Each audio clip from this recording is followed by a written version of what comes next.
നമസ്കാരം. ദൂരദർശൻ്റെ എല്ലാ പ്രിയ പ്രേക്ഷകർക്കും സാമൂഹ്യ പാഠത്തിൻ്റെ പുതിയൊരു അധ്യായത്തിലേക്ക് സ്നേഹോഷ്മളമായ സ്വാഗതം. ബന്ധങ്ങൾ നമുക്ക് എപ്പോഴും ഊഷ്മളത പകരുന്നതാണല്ലേ. നല്ല ബന്ധങ്ങളുണ്ടെങ്കിൽ തീർച്ചയായും നമുക്ക് പോസിറ്റീവ് വൈബ് തന്നെ അനുഭവപ്പെടും.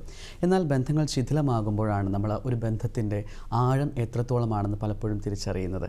എന്നാൽ ഈ ബന്ധങ്ങൾ എങ്ങനെ സുദൃഢമായിരിക്കാം, അല്ലെങ്കിൽ ഈ ബന്ധങ്ങൾ എങ്ങനെയാണ് കാത്തു സൂക്ഷിക്കേണ്ടത്, ഇങ്ങനെ ഒരുപാട് സംശയങ്ങൾ നാം ഓരോരുത്തരുടെ ഇടയിലും ഉണ്ടാവാറുണ്ട് അല്ലേ. ബന്ധങ്ങളെക്കുറിച്ച് പറയുമ്പോൾ ഭാര്യ ഭർത്തൃ ബന്ധമാവാം, നല്ല സുഹൃത്തുക്കളാവാം, അല്ലെങ്കിൽ നല്ല പ്രണയിതാക്കളാവാം. അങ്ങനെ ഒരുപാട് നമുക്ക് ഡിഫൈൻ ചെയ്ത് പറയാൻ പറ്റുന്ന ഒരു തലമാണ് ഈ ഒരു റിലേഷൻഷിപ്പിനെ പറ്റി പറയുമ്പോൾ. ഈ റിലേഷൻഷിപ്പ് എപ്പോഴും നമുക്ക് ആനന്ദം പകരും, അതുപോലെ ചില സമയങ്ങളിലൊക്കെ തന്നെ നമുക്ക് വളരെ വിഷമം പകരുന്നതുമാണ് ഈ റിലേഷൻഷിപ്പുകൾ. എങ്ങനെയാണ് ഈ റിലേഷൻഷിപ്പ് ടോക്സിക് ആയിട്ട് മാറുന്നത്? ഇപ്പോൾ ഈ ഭാര്യ ഭർത്താക്കന്മാരുടെ ഇടയിൽ മാത്രമാണോ ടോക്സിക് റിലേഷൻഷിപ്പ് ഉള്ളത്, അതോ സാധാരണ ഫ്രണ്ട്സുകളുടെ ഇടയിലും അല്ലെങ്കിൽ അറിയാവുന്ന രണ്ടുപേരുടെ ഇടയിലും ഒക്കെ തന്നെയും ഈ ടോക്സിക് ആയിട്ടുള്ള റിലേഷൻഷിപ്പിലേക്ക് വഴിവെക്കാറുണ്ടോ? ഇതേക്കുറിച്ച് ഒരുപാട് സംശയങ്ങൾ നമുക്ക് ഓരോരുത്തർക്കും ഉണ്ടാവാറുണ്ട്. എങ്ങനെയാണ് റിലേഷൻഷിപ്പ് ടോക്സിക് ആയിട്ട് മാറുന്നത്? ഇതിന് എന്താണ് പ്രതിവിധി? ഇതെങ്ങനെ തിരിച്ചറിയാം? ഇതേക്കുറിച്ചാണ് ഇന്ന് സാമൂഹ്യ പാഠം പ്രിയ പ്രേക്ഷകരുമായി പങ്കുവയ്ക്കുന്നത്. അപ്പോൾ ടോക്സിക് റിലേഷൻഷിപ്പ്, ഇതുമായി ബന്ധപ്പെട്ടിട്ടുള്ള നിങ്ങളുടെ സംശയങ്ങൾ താഴെ കാണുന്ന നമ്പറിൽ ഞങ്ങളെ വിളിച്ച് ചോദിക്കാം. ഇന്ന് ഇതുമായി ബന്ധപ്പെട്ട് നമ്മുടെ സംശയങ്ങൾക്ക് മറുപടി പറയുന്നു മാഹി ഗവൺമെൻറ് ജനറൽ ഹോസ്പിറ്റലിലെ കൗൺസിലർ ഉണ്ണികൃഷ്ണൻ വിജയറാം. സാറിനെ സ്നേഹാദരപൂർവ്വം നമുക്ക് സാമൂഹ്യ പാഠത്തിലേക്ക് സ്വാഗതം ചെയ്യാം. നമസ്കാരം സാർ. നമസ്കാരം. നല്ലൊരു വിഷയമാണ്. സാമൂഹ്യ പാഠം അധികം കൈകാര്യം ചെയ്യാത്ത ഒരു വിഷയമാണ് ടോക്സിക് റിലേഷൻഷിപ്പ് എന്ന് പറയുന്നത്. ഞാൻ ആമുഖത്തിൽ പറഞ്ഞതുപോലെ തന്നെ ഭാര്യയും ഭർത്താവും തമ്മിലാവാം, അല്ലെങ്കിൽ നല്ല രണ്ട് സുഹൃത്തുക്കൾ തമ്മിലാവാം, അല്ലെങ്കിൽ അമ്മയും മകനും തമ്മിലാകാം, അച്ഛനും മകളും തമ്മിലാകാം. ഇങ്ങനെ പല പല റിലേഷൻഷിപ്പ് ഉണ്ടാവാറുണ്ട്. ഇത് എപ്പോഴാണ് ടോക്സിക് ആയിട്ട് മാറുന്നത്, അല്ലെങ്കിൽ ഈ ടോക്സിക് റിലേഷൻഷിപ്പ് എന്നുകൊണ്ട് ഉദ്ദേശിക്കുന്നത് എന്താണ്? അത് എന്ന് പറഞ്ഞുകൊണ്ട് നമുക്ക് ആരംഭിക്കാം. ഒട്ടനവധി റിലേഷൻഷിപ്പ് ഇഷ്യൂസ് ഉണ്ട്. നമ്മൾ ടോക്സിക് റിലേഷൻഷിപ്പ് എന്ന് പറയുന്നത് സാധാരണ രീതിയിൽ ഒരു ഭാര്യയും ഭർത്താവും തമ്മിലായിക്കോട്ടെ, അല്ലെങ്കിൽ രണ്ട് വ്യക്തികൾ തമ്മിലായിക്കോട്ടെ, പലതരത്തിലുള്ള ബുദ്ധിമുട്ടുകളുള്ള റിലേഷൻഷിപ്പ് ഉണ്ടാവും. കാരണം നമ്മുടെ ഇഷ്ടങ്ങൾ, നമ്മുടെ പൊളിറ്റിക്സ്, നമ്മുടെ കാര്യങ്ങൾ, നമ്മുടേതായ കാര്യങ്ങളൊന്നും അതുമായിട്ട് ബന്ധപ്പെടുത്താൻ പറ്റാത്ത തരത്തിലുള്ള ഒരു മറ്റ് അപ്പുറത്തുള്ള ആൾക്കാരുണ്ടെങ്കിൽ അത്തരം റിലേഷൻസിലൊക്കെ സാധാരണ രീതിയിൽ ബുദ്ധിമുട്ടുകളൊക്കെ ഉണ്ടാവും. പക്ഷേ ഇതൊന്നുമല്ല ടോക്സിക് റിലേഷൻ എന്ന് പറയുന്നത്. ഇതൊന്നുമല്ല. ഇതെന്താണെന്ന് വെച്ചാൽ അപ്പുറത്തുള്ള ആൾ ആരും ആയിക്കോട്ടെ, നമ്മളെ സംബന്ധിച്ചിടത്തോളം സാധാരണ രീതിയിൽ പൊതുവായിട്ടുള്ള ടോക്സിക് റിലേഷൻസിൻ്റെ ഒരു പ്രശ്നം എന്ന് പറഞ്ഞാൽ ഇതിനൊരു മലയാള പദം പോലും ഇപ്പോഴും കണ്ടെത്തിയിട്ടില്ല. ഇപ്പോഴും ടോക്സിക് റിലേഷൻസിന് നമുക്ക് വിഷലിപ്തമായ ബന്ധങ്ങൾ എന്നൊക്കെ വേണേൽ പറയാം. പക്ഷേ അതൊന്നും എന്തല്ല, ശരിയായ രീതിയിലുള്ള ടോക്സിക് റിലേഷൻ എന്ന് പറയുന്നതിന് കൃത്യമായ അർത്ഥം കൊടുക്കുന്നതല്ല. ടോക്സിക് റിലേഷൻ എന്ന് പറയുന്നത് വളരെ റീസെൻ്റായിട്ട് ആധുനികമായിട്ട് ചിന്തിക്കുന്ന ഒരു സമൂഹം ത്തിൽ നിന്ന് വരുന്ന ഒരുപാട് മൂല്യങ്ങളിൽ നിന്ന് വരുന്ന ഒരു കണ്ടെത്തലാണ് ടോക്സിക് റിലേഷൻ എന്ന് പറയുന്നത്.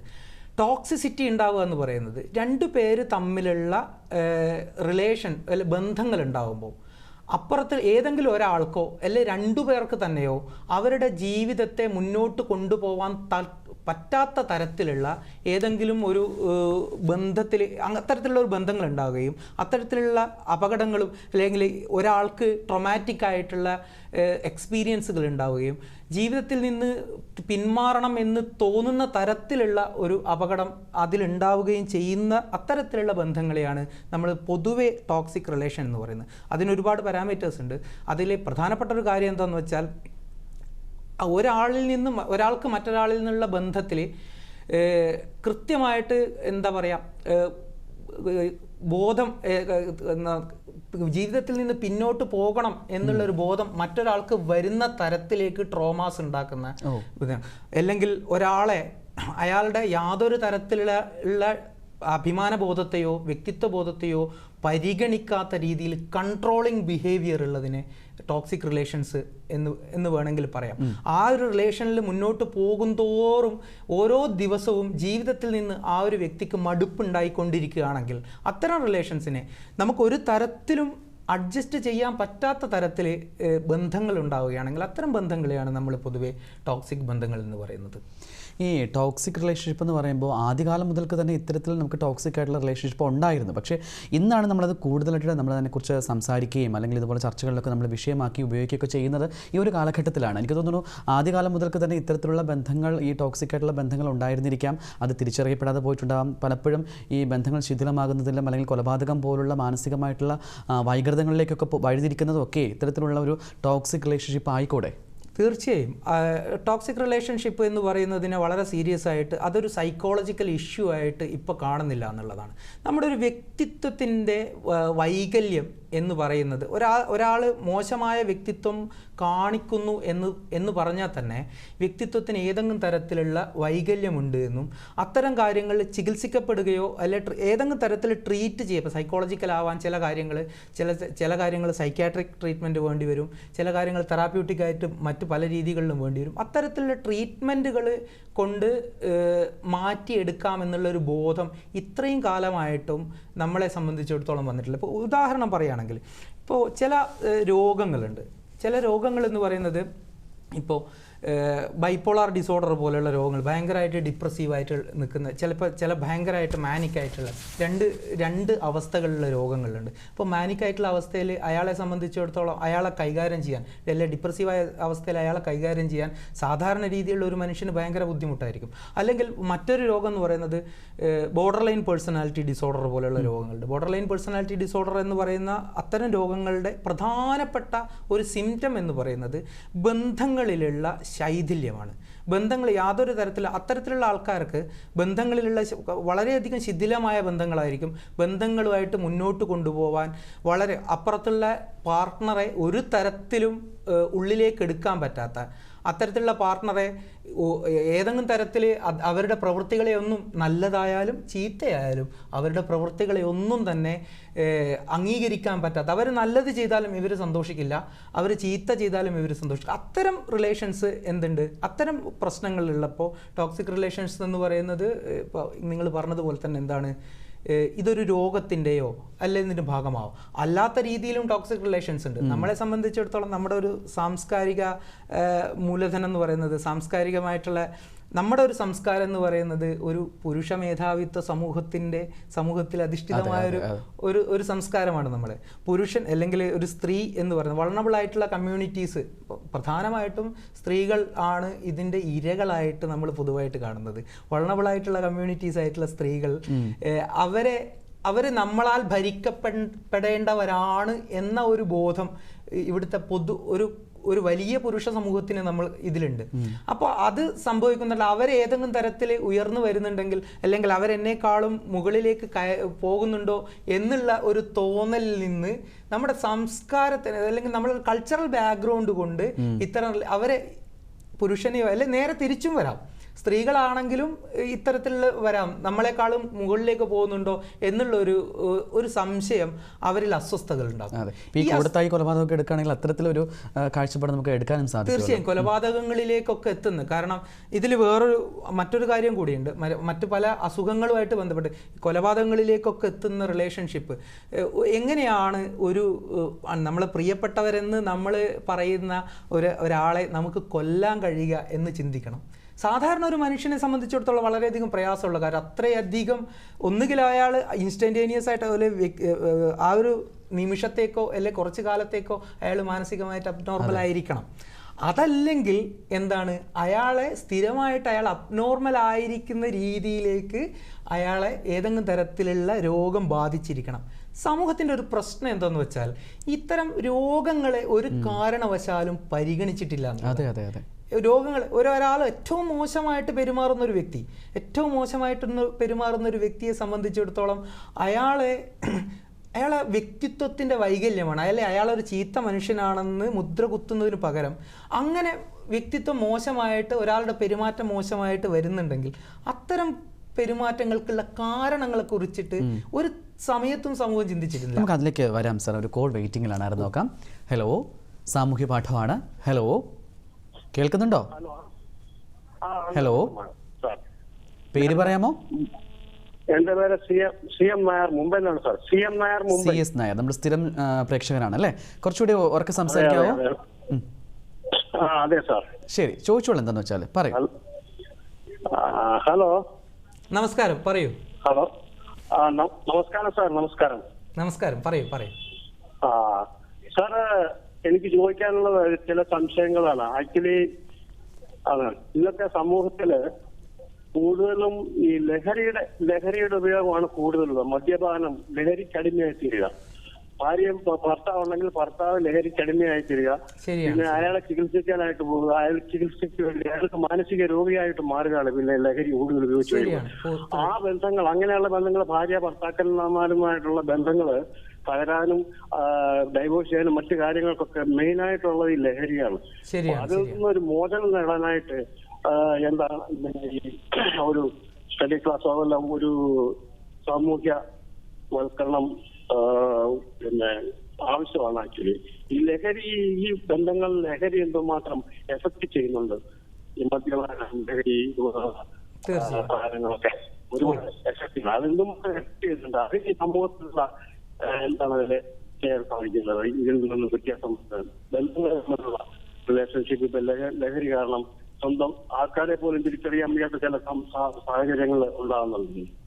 പിന്നെ അവർക്ക് വേണ്ടി ചികിത്സകളൊക്കെ ഉണ്ട് എങ്കിൽ തന്നെ ഇതിനൊരു എന്താണ് ഈ ബന്ധങ്ങൾക്ക് ഇതിനൊരു പോംവഴി കാണാൻ നല്ലൊരു മാർഗം. അതാണ് ചോദിക്കാനുള്ളത്.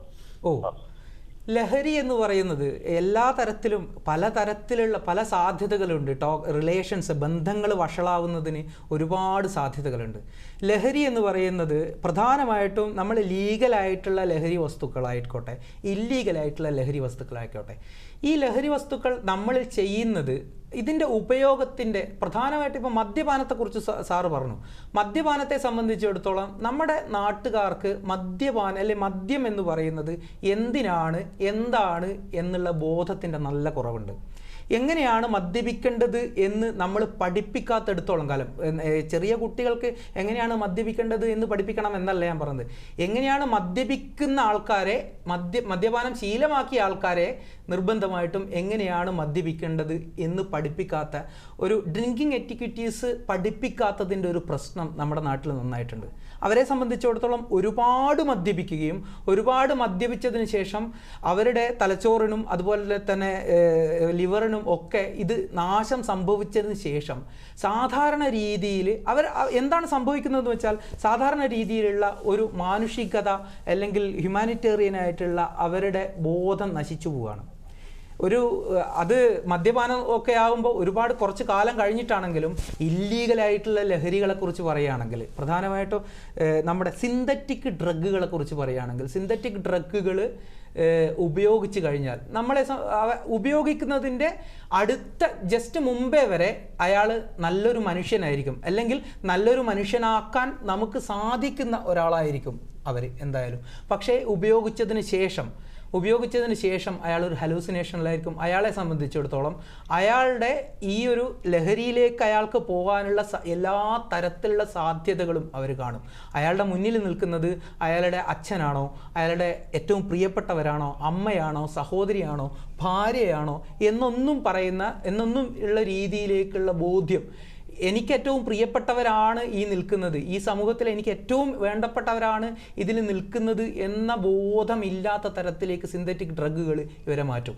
അയാൾക്ക് ഡ്രഗ് ഉപയോഗിക്കാൻ, ഇല്ലീഗലായിട്ടുള്ള ഡ്രഗ് ഉപയോഗിക്കാനുള്ള ആവശ്യത്തിന് വേണ്ടിയിട്ട് അച്ഛൻ്റെ കീശയിലുള്ള പൈസ അച്ഛൻ തരുന്നില്ല, അച്ഛൻ്റെ കീശയിലുള്ള പൈസ അച്ഛനോട് പിടിച്ച് പറിച്ചു വാങ്ങാം. ഇനിയിപ്പോൾ അടുത്തത് അമ്മയുടെ കഴുത്തിലെ മാല എനിക്ക് കിട്ടുന്നില്ല, അമ്മയുടെ കഴുത്തങ്ങ് വെട്ടിയിട്ടാണെങ്കിൽ ആ മാല എടുക്കുക എന്നുള്ള തരത്തിലേക്ക് അപകടത്തിലേക്ക് പോകുന്ന ഒരു സാധനമാണ്. അതിനെ നമുക്ക് പൊതുവായിട്ടും ടോക്സിക് റിലേഷൻസിൻ്റെ പാർട്ടിൽ പെടുത്താൻ ബുദ്ധിമുട്ടാണ്.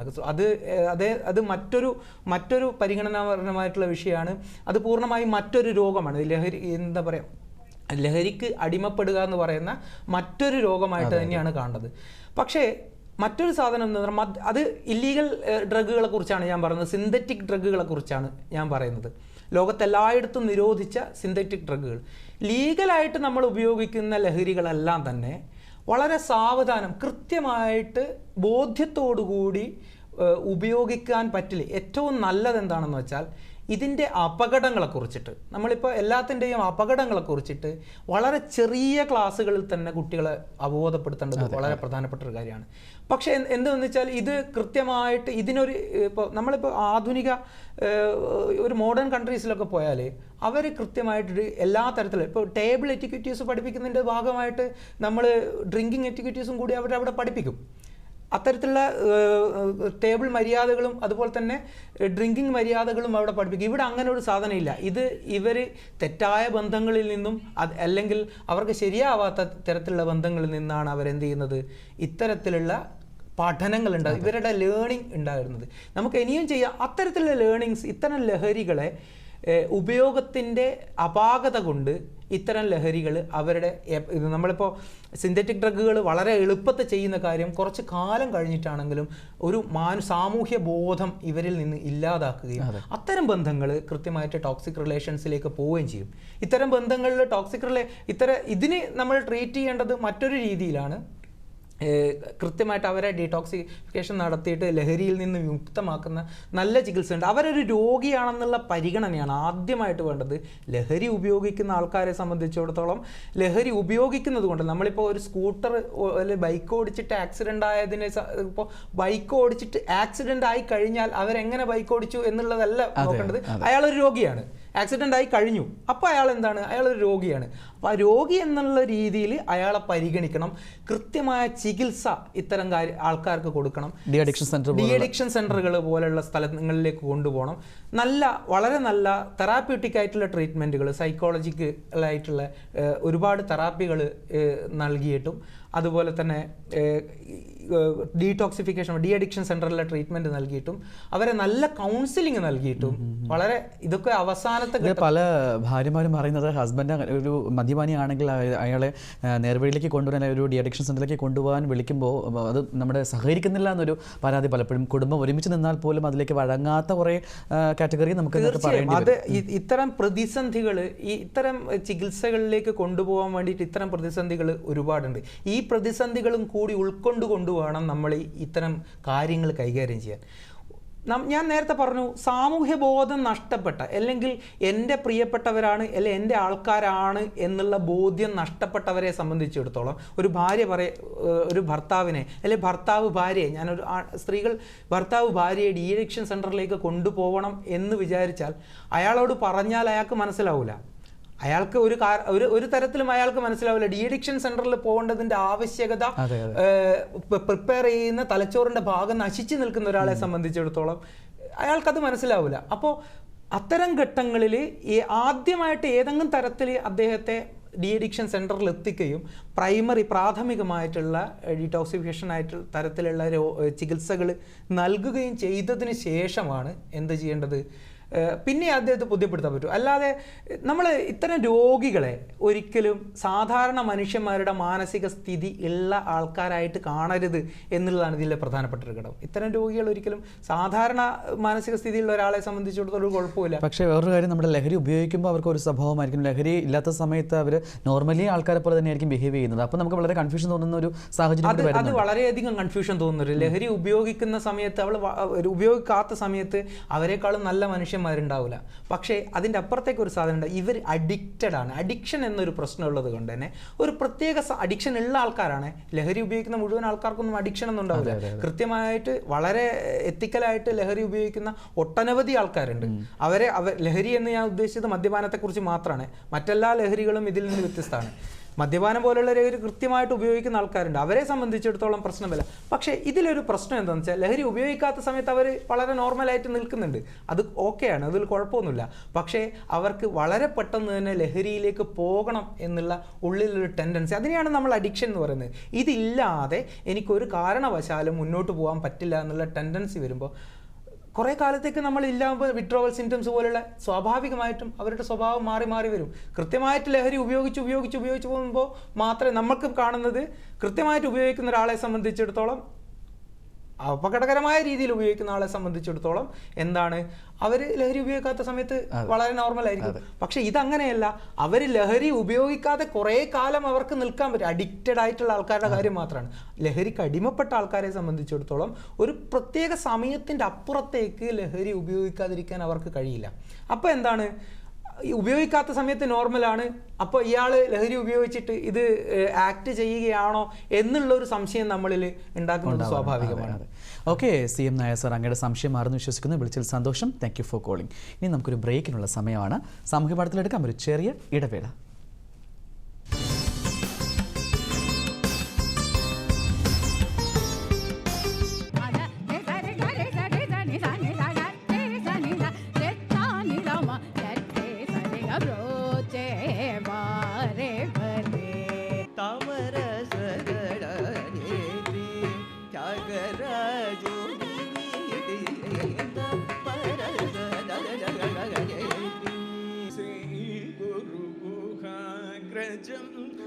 അഗ്രപൂജിതം ശ്രീഗുരുഗുഹാഗ്രജം അഗ്രപൂജിതം.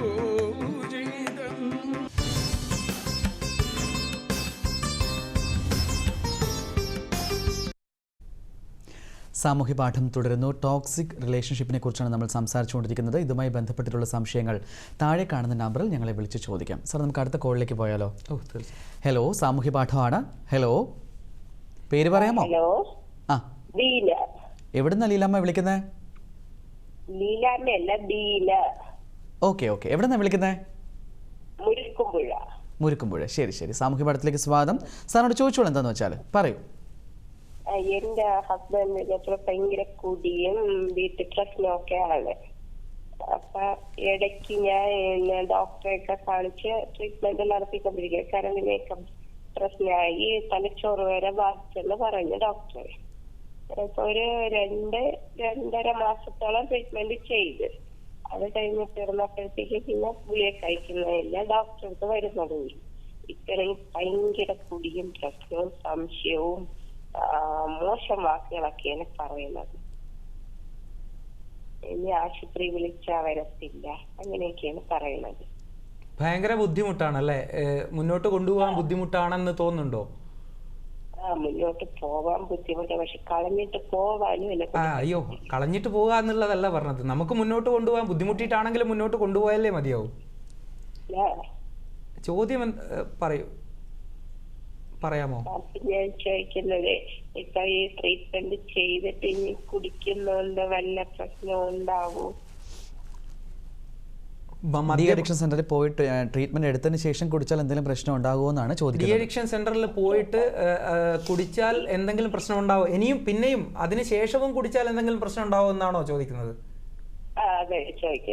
തീർച്ചയായും ഡി അഡിക്ഷൻ സെന്ററിൽ പോയിട്ട് നമ്മൾ ട്രീറ്റ്മെന്റ് എടുത്ത് കൗൺസിലിങ്ങും കാര്യങ്ങളൊക്കെ എടുത്ത് കഴിഞ്ഞതിന് ശേഷം പിന്നെയും ഏതെങ്കിലും തരത്തിൽ മദ്യപാനത്തിലേക്ക് അദ്ദേഹം പോകുന്നുണ്ടെങ്കിൽ അത് അപകടകരമായൊരു കാര്യം തന്നെയാണ്. പിന്നെ ഒരു ഡി അഡിക്ഷൻ തെറാപ്പി എന്ന് പറയുന്നത് സാധാരണ ആദ്യം എടുത്തതിനേക്കാളും കുറച്ചുകൂടി ബുദ്ധിമുട്ടായിരിക്കും. പക്ഷേ ഇതിലൊരു നമ്മൾ പരിഗണിക്കേണ്ട മറ്റൊരു വിഷയമുണ്ട്. ഡി അഡിക്ഷൻ സെന്ററിൽ പോയി കൃത്യമായിട്ട് തെറാപ്പിയൊക്കെ എടുത്തു കുറച്ചു കാലം കുടി നിർത്തിയ ആൾക്കാരെ ഇദ്ദേഹത്തെ പിന്നെയും മദ്യപാനി അല്ലെങ്കിൽ ആ തരത്തിലുള്ള അദ്ദേഹത്തെ തിരിച്ചു കൊണ്ടുവരാനുള്ള ഒരു ട്രീറ്റ്മെൻറ്റ് എന്ന് പറയുന്നത് തെറാപ്യൂട്ടിക്കലായിട്ടുള്ള ട്രീറ്റ്മെൻറ്റ് നമ്മൾ ആശുപത്രികളിൽ നിന്ന് മാത്രം എടുക്കുന്നതിന് പകരം നമ്മൾ എന്ത് ചെയ്യണം? നമ്മൾ വീട്ടിൽ നിന്നുകൂടി അത്തരത്തിലുള്ള കാര്യങ്ങൾ കുറച്ചുകൂടി പരിഗണിക്കേണ്ടതുണ്ട്. പ്രധാനമായിട്ടും എന്താണെന്ന് വെച്ചാൽ അദ്ദേഹത്തോട് കൂടെ നിൽക്കുക. ഇത്തരത്തിലുള്ള ആൾക്കാർ ഡി അഡിക്ഷൻ സെന്റർ കഴിഞ്ഞിട്ട് തിരിച്ചു വരുമ്പോൾ അത് മാനസികമായിട്ട് വളരെയധികം തകർന്ന ഒരവസ്ഥയിലായിരിക്കും അദ്ദേഹം വന്നിട്ടുള്ളത്. മദ്യപാനോ അത്തരം ലഹരികളോ ഉണ്ടായിരുന്ന കാലത്ത് ഉണ്ടായിരുന്ന ഒരു ബോധത്തിലല്ല അദ്ദേഹം തിരിച്ചു വരുന്നത്.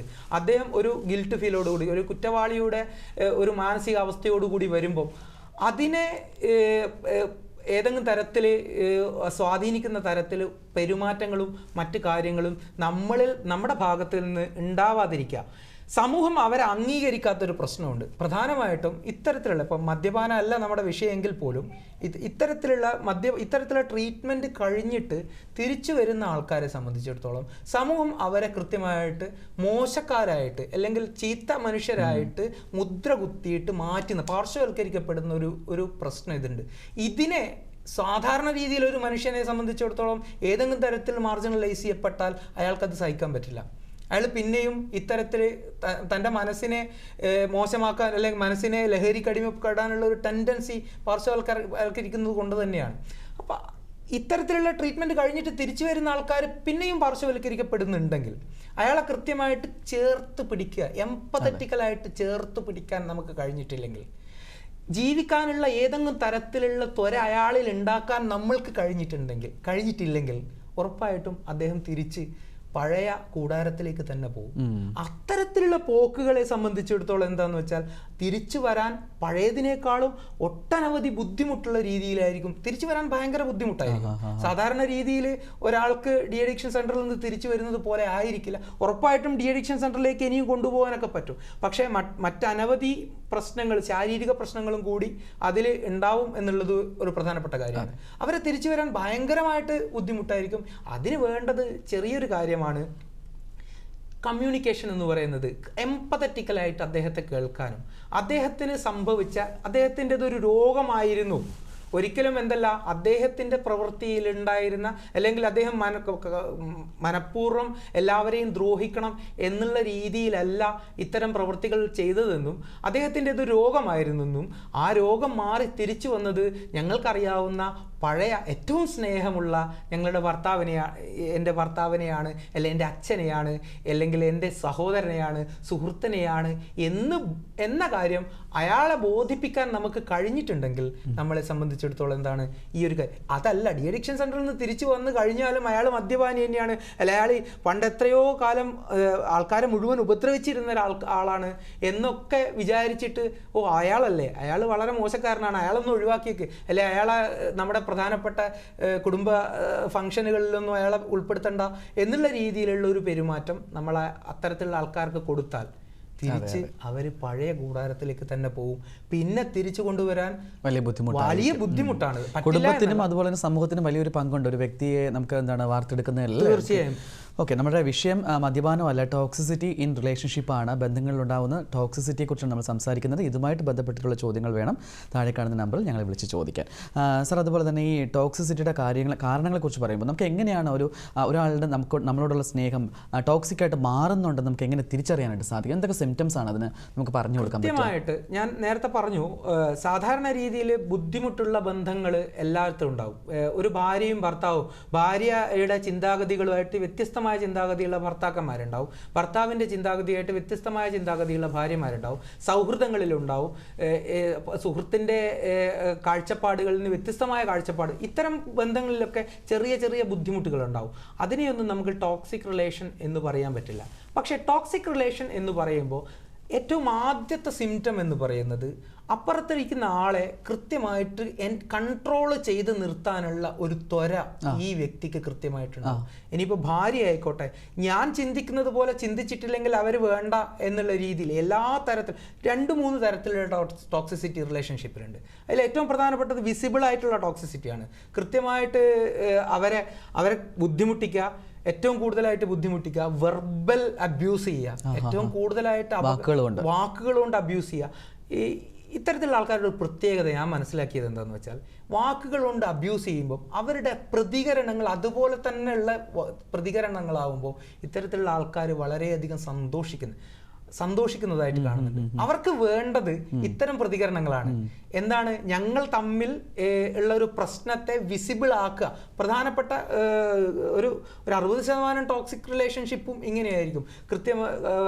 പ്രധാനപ്പെട്ട കാര്യങ്ങൾ നമ്മൾ എന്ത് പറഞ്ഞാലും അതിനെതിരെ അതുപോലെ തന്നെ തിരിച്ചടിക്കുന്ന ആൾക്കാരുണ്ടെങ്കിൽ അത്തരം തിരിച്ചടിക്കുന്ന ആൾക്കാരെ അത്തരം തിരിച്ചടികളാണ് ഇവർ പ്രതീക്ഷിക്കുന്നത്. അവരും കൂടുതൽ വയലൻ്റ് ആവുമ്പോൾ ഇവരും കൂടുതൽ വയലൻ്റ് ആവും. പക്ഷേ ഉള്ളിൽ ഈ ടോക്സിസിറ്റി ഉള്ള ആളെ സംബന്ധിച്ചിടത്തോളം ആരെ തന്നെയായാലും ഒരു പരിധിയിലപ്പുറം ഇത്തരം കാര്യങ്ങൾ കേട്ടു നിൽക്കാനോ സഹിച്ചു നിൽക്കാനോ പറ്റുള്ള പ്രതികരിക്കുമ്പോൾ അവർ പ്രതികരിക്കുന്നത് വരെ ആയിരിക്കും അതുവരെ അവർ ദുഃഖിതരായിരിക്കും.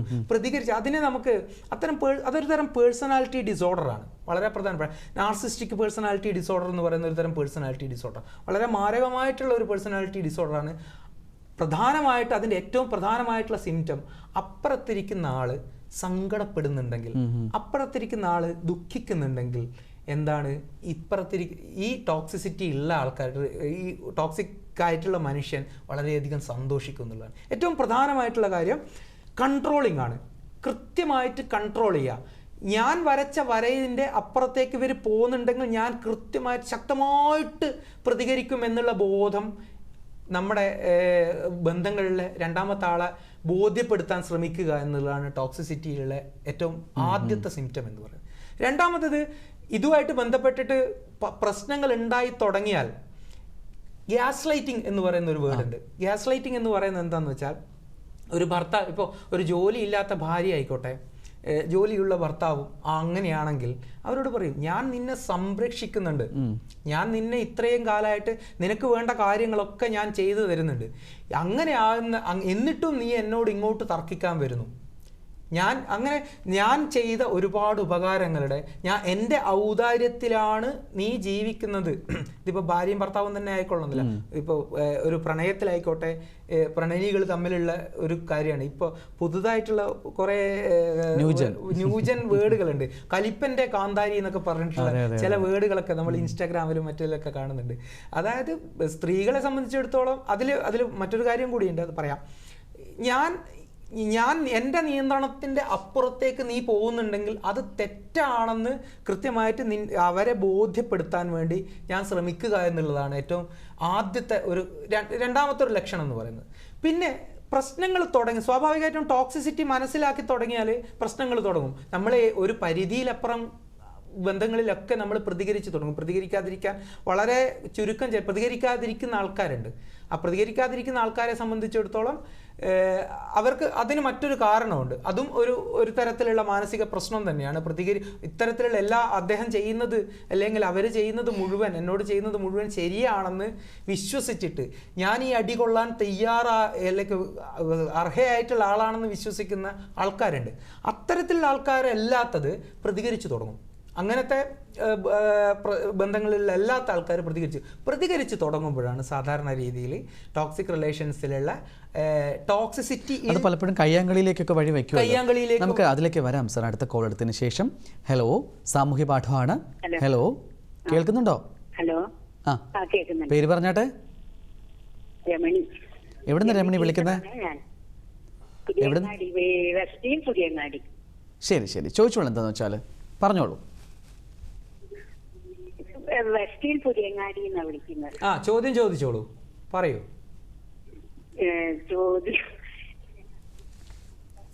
പറഞ്ഞോളൂ രമണിയമ്മ, പറഞ്ഞോളൂ. ഈ ഭാര്യയും ഭർത്താവും തമ്മിൽ പിണങ്ങുന്നു. അവര് തമ്മിൽ പിണങ്ങിയാൽ അങ്ങോട്ട് പിണങ്ങിയാ പോരെ, ഈ കുട്ടികൾ എന്തിനാണ് ഇവര് കൊല്ലുന്നത്? കുട്ടികൾ എന്തിനാണ് ഒന്നുകൂടി പറയോ? ഞാൻ കേട്ടില്ല. കൊല്ലുന്നത്. ഭാര്യയും ഭർത്താവും പിണങ്ങിയാൽ എന്തിനാണ് കുട്ടികളെ കൊല്ലുന്നത് എന്നാണ്. പിണങ്ങി കഴിഞ്ഞാൽ ഈ കുട്ടികൾ എന്തിനാണ് ഇവരിങ്ങനെ മൃഗീയമായിട്ട് കൊല്ലുന്നത്? കുട്ടികളെ അത്തരത്തിലുള്ള സംഭവങ്ങൾ ഏതെങ്കിലും ചേച്ചിക്ക് ഓർമ്മയുണ്ടോ?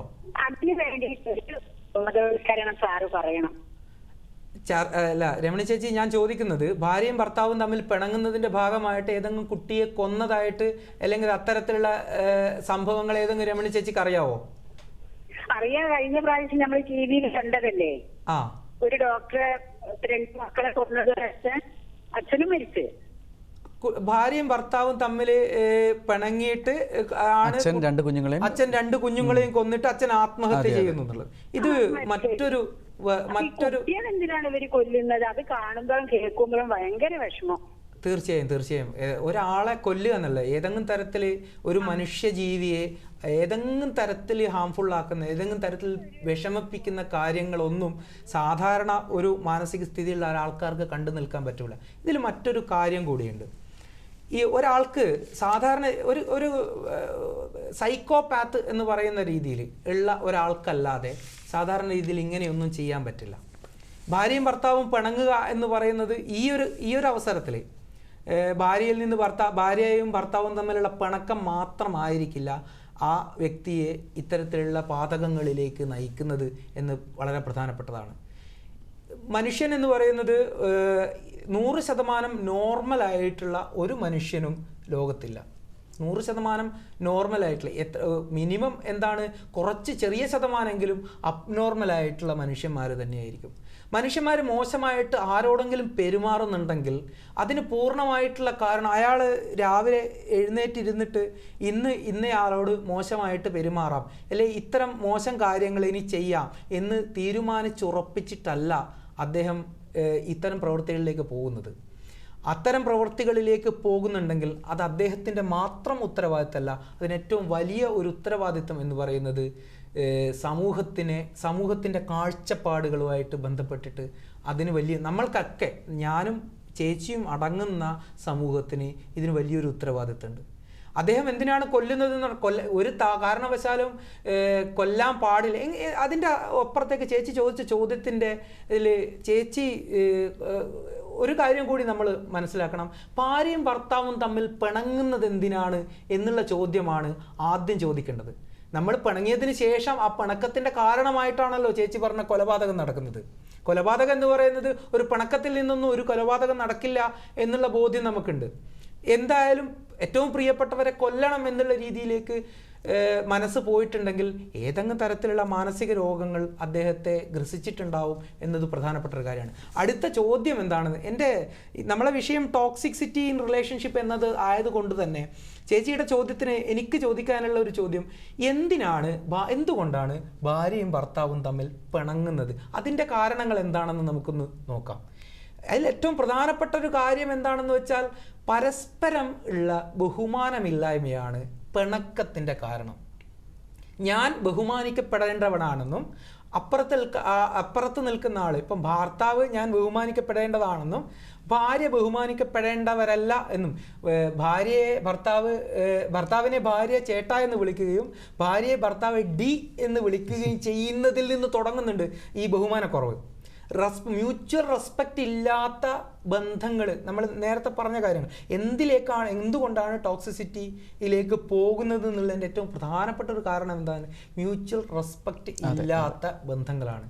എൻ്റെ അപ്പുറത്തിരിക്കുന്നത് എൻ്റെ പ്രിയപ്പെട്ടവരാണെന്നും ലോകത്തിൽ ആരെ ബഹുമാനിക്കുന്നതിനേക്കാളും കൂടുതൽ നമ്മൾക്ക് ഒരു പരിചയമില്ലാത്ത ഒരാൾ വന്നാലടക്കം നമ്മൾ ബഹുമാനത്തോടുകൂടി പഞ്ചപുച്ഛമടക്കി അവരുടെ മുന്നിൽ നിൽക്കും. നമുക്കൊരു പരിചയം ഉണ്ടാവില്ല, അദ്ദേഹത്തിൻ്റെ അപ്പിയറൻസോ അല്ലെങ്കിൽ അദ്ദേഹത്തിൻ്റെ മറ്റെന്തെങ്കിലും പ്രത്യേകതകളുണ്ടോ നമ്മൾ ബഹുമാനിക്കുന്നതായിട്ട് അഭിനയിക്കുകയും ചെയ്യും. പക്ഷേ നമ്മൾ അത്തരത്തിലുള്ള ഒരു ബഹുമാനവും അത്തരത്തിലുള്ള ഒരു പരിഗണനയും നമ്മൾ നൽകേണ്ടതില്ല എന്ന് വിചാരിക്കുന്ന ആൾക്കാരാണ് ഈ ഭാര്യയും അല്ലെങ്കിൽ ഈ റിലേഷൻസിലുള്ള ആൾക്കാർ. എന്നെക്കാളും ടോക്സിസിറ്റി എന്ന് പറയുന്നത് ആദ്യം തുടങ്ങുന്നത് ഇവിടെയാണ്. എന്നെക്കാളും താഴെയാണ് ഇയാൾ നിൽക്കുന്നത് എന്നുള്ള ബോധം, അല്ലെങ്കിൽ എന്നെക്കാളും ഉയരത്തിലേക്ക് ഏതെങ്കിലും ഒരു തലത്തിൽ എന്നെക്കാളും ഉയരത്തിലേക്ക് ഈ ഒരു വ്യക്തി വരാൻ പാടില്ല എന്ന ബോധ്യമാണ് ഇത് പറയുന്നത്. ഇത്തരത്തിലുള്ള റെസ്പെക്റ്റ് ഇല്ലാതെ, ബഹുമാനമില്ല, പരസ്പരമുള്ള ബഹുമാനം. ഒരാൾ ചോദിച്ചിരുന്നു കുട്ടികളെ ബഹുമാനിക്കേണ്ടതുണ്ടോ എന്ന് ചോദിച്ചു.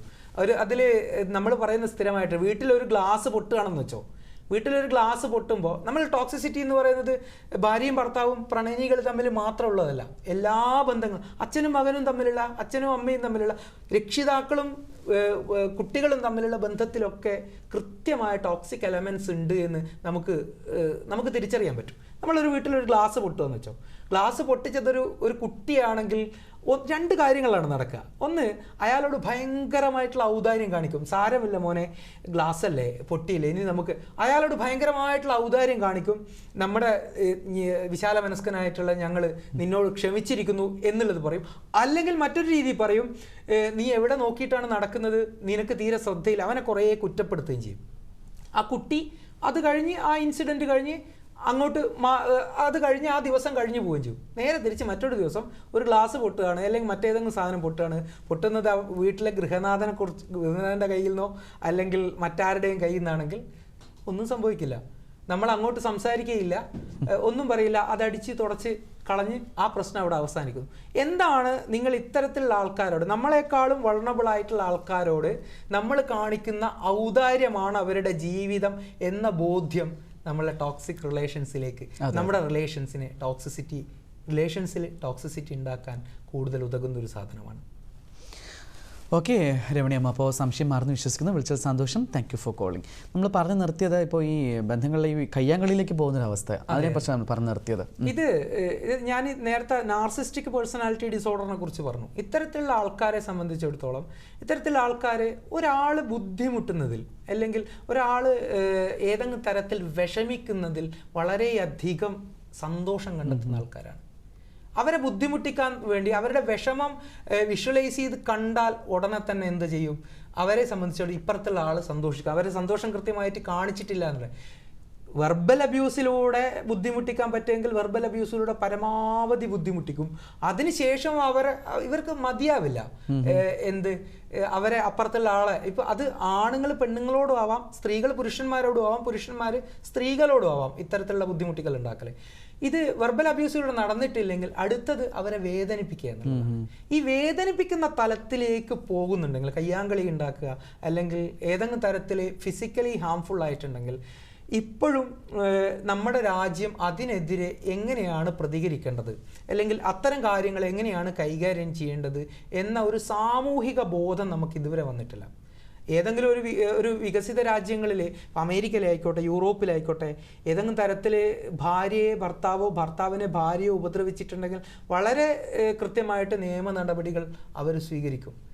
ഈ നിയമ നടപടികൾ സ്വീകരിക്കാനുള്ള ബോധ്യത്തിലേക്ക് നമ്മുടെ രാജ്യം ഇപ്പോഴും വളർന്നിട്ടില്ല. ഈ വളർന്നിട്ടില്ല എന്ന് പറയുന്നതിൻ്റെ പ്രധാനപ്പെട്ട കാര്യം നമ്മൾ മികച്ചതെന്ന് കരുതുന്ന നമ്മുടെ ഒരു സാംസ്കാരിക മൂലധനമാണ്.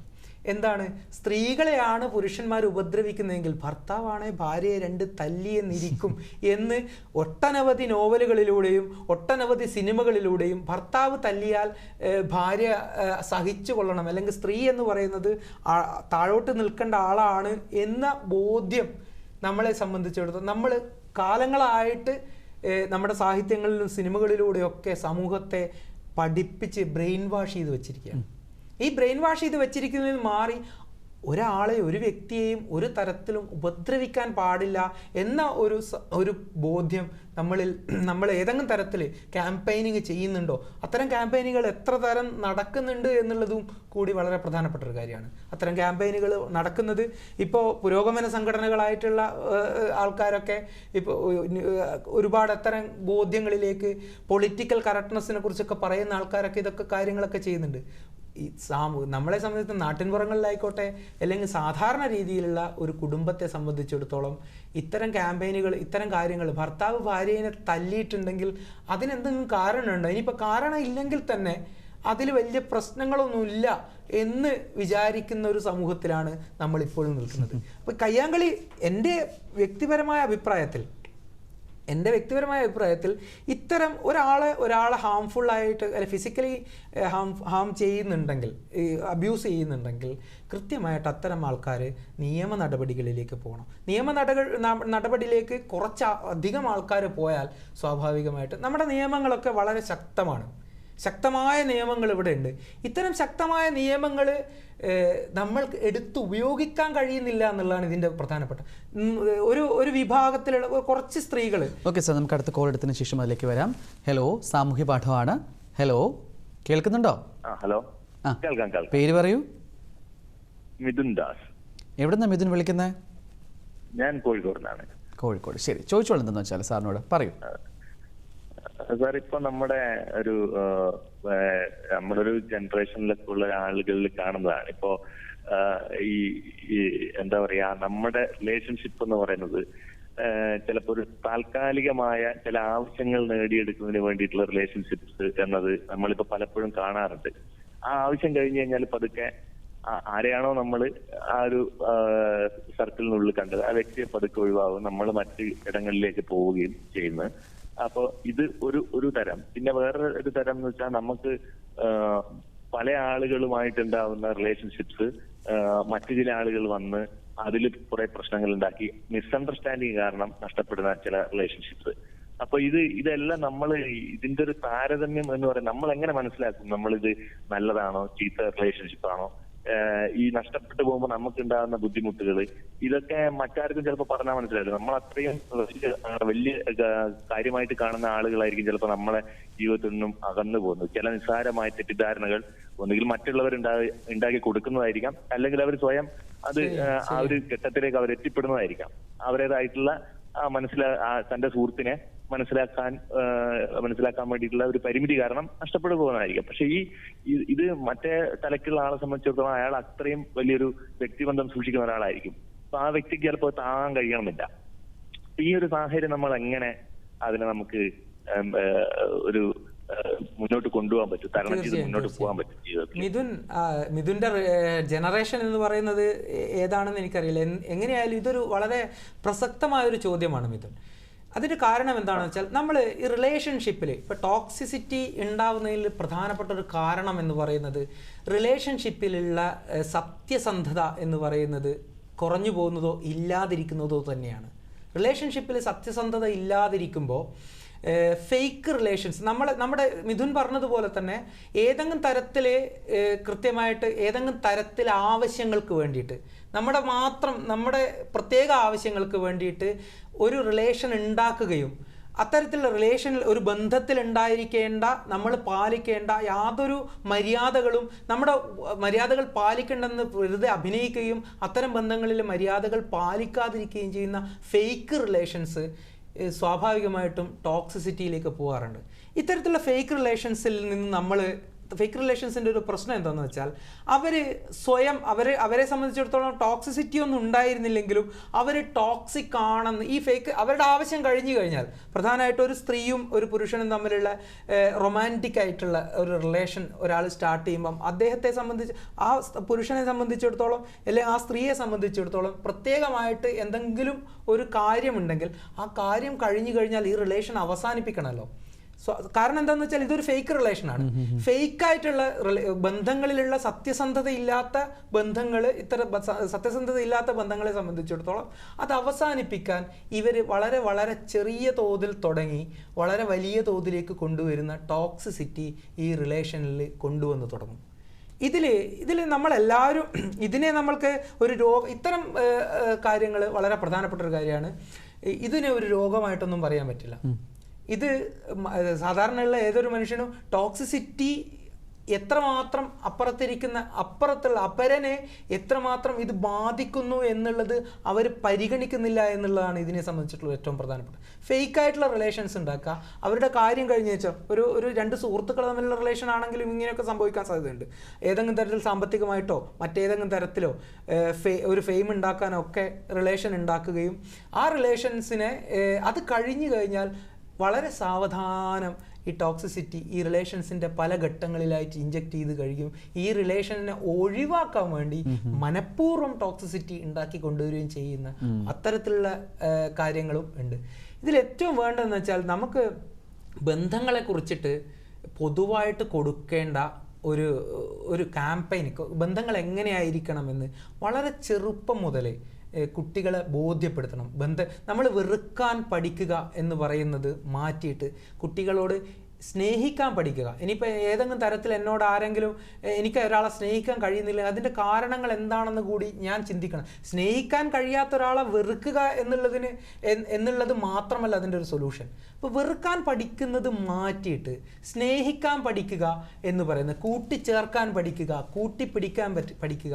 ഒരാൾ നമ്മളോട് വളരെ ഇതായിട്ട് ഏതെങ്കിലും ഒരു വളരെ ചെറിയ സമയത്ത് നമ്മൾ വളരെ ഏതെങ്കിലും തരത്തിൽ മോശമായിട്ട് അല്ലെങ്കിൽ നമുക്ക് ഇഷ്ടമില്ലാത്ത രീതിയിൽ പെരുമാറിയിട്ടുണ്ടെങ്കിൽ അത് ആവർത്തിക്കപ്പെടുന്നില്ലെങ്കിൽ അദ്ദേഹത്തോട് എന്തുകൊണ്ടായിരുന്നു അത് ഉണ്ടായിരുന്നതെന്ന് വിശദീകരിക്കാനുള്ള ഒരവസരം അദ്ദേഹത്തിന് കൊടുക്കണം. അല്ലാതെ നമ്മൾ ഒരിക്കലും അവരെ വെറുത്തുകൊണ്ട് നിൽക്കുകയാണ്. വെറുപ്പാണ് ഏറ്റവും കൂടുതൽ ആഘോഷിക്കപ്പെടുന്നത്.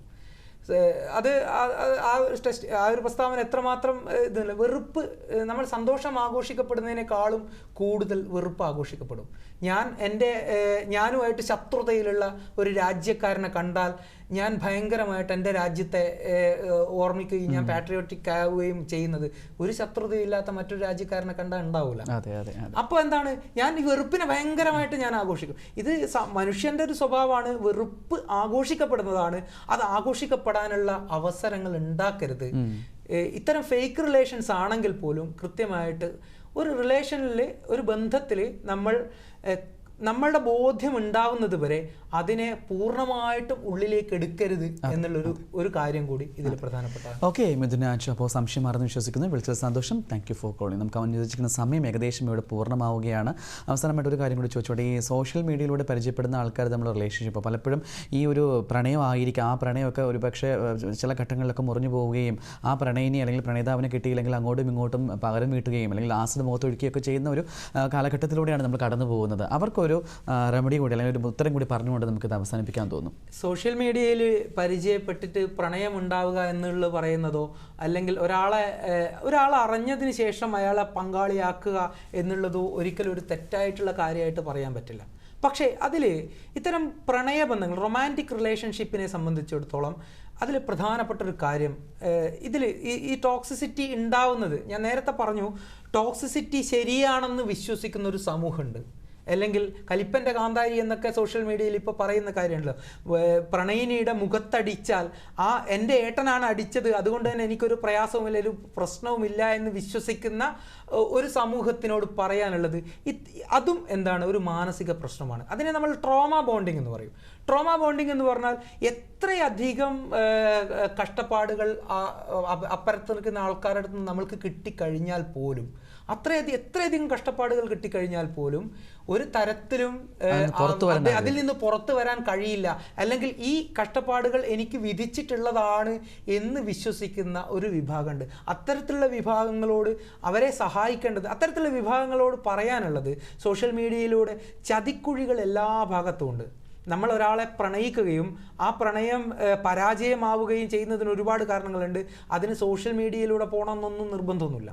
ഒരാളെ പൂർണ്ണമായിട്ടും മനസ്സിലാക്കിയതിന് ശേഷം പ്രണയം തുടങ്ങാനൊന്നും പറ്റില്ല. പ്രണയം എന്ന് പറയുന്നത് ഒരാളെ പരിചയപ്പെടുകയും അല്ലെങ്കിൽ അയാളോട് സംസാരിക്കുകയും എന്നൊക്കെ ചെയ്ത്, അത് സോഷ്യൽ മീഡിയയിലൂടെ ആണെങ്കിലും സാധാരണ രീതിയിലാണെങ്കിലും ഒക്കെ കണക്കാണ്.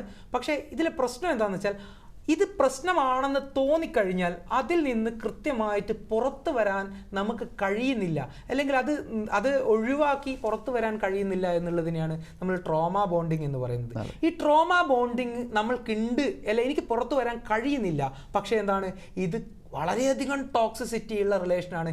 എൻ്റെ ജീവിതത്തെയോ എൻ്റെ ഭാവിയെയോ ഒക്കെ ഇത് കൃത്യമായിട്ട് മോശമായിട്ട് ബാധിക്കുമെന്ന ബോധ്യം വന്നാൽ പുറത്തു വരാൻ കഴിയുന്നില്ലെങ്കിൽ പ്രൊഫഷണൽ ആയിട്ടുള്ള ഏതെങ്കിലും തരത്തിലുള്ള ഹെൽപ്പ് ഏതെങ്കിലും ഒരു സൈക്കോളജിസ്റ്റിനെയോ അല്ലെങ്കിൽ ബന്ധപ്പെടാവുന്നതാണ്. ഓക്കെ സർ, നമ്മുടെ സമയം പൂർണ്ണമാവുകയാണ്, വാർത്തകൾക്കുള്ള സമയമായിരിക്കുകയാണ്. ഏതായാലും തിരക്കൾക്കിടയിൽ നമ്മുടെ ക്ഷണം സ്വീകരിച്ചു ഇവിടെ എത്തി ഇത്രയും കാര്യങ്ങൾ വളരെ വിശദമായിട്ട് തന്നെ പറഞ്ഞു തന്നു.